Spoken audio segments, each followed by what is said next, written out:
Have you ever wondered what's eating up the roses in your garden? Or perhaps who's been nibbling on your precious herbs? Garden pests are a common menace, plaguing gardens worldwide. Today we delve into the world of natural pest repellents that can safeguard your garden. To combat our tiny invaders, we need to understand who they are and what they do.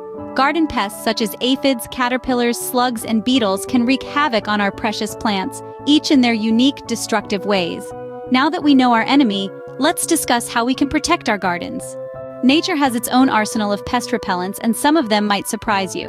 For instance, garlic's pungent aroma can deter many pests, while chili's capsaicin is a potent insect deterrent.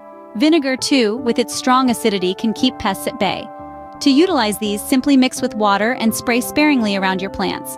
But remember, moderation is key. Overuse can harm your plants just as much as the pests.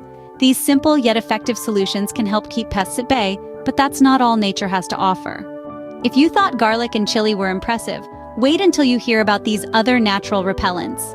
Essential oils like peppermint and lemongrass can deter pests with their potent scents. Diatomaceous earth is a non-toxic powder that kills insects by dehydrating them. And don't forget about beneficial insects, like ladybugs and praying mantises, who feed on harmful pests. Simply introduce these friendly critters into your garden and let them do their work. With these tools in your arsenal, your garden will be well protected from pesky invaders. So there you have it, a garden full of life and free of pests, all thanks to the power of nature. Embrace these natural pest repellents for a thriving, healthy garden. Remember to hit that like button if you found this video helpful, and don't forget to subscribe to our channel for more gardening tips and tricks. Happy gardening!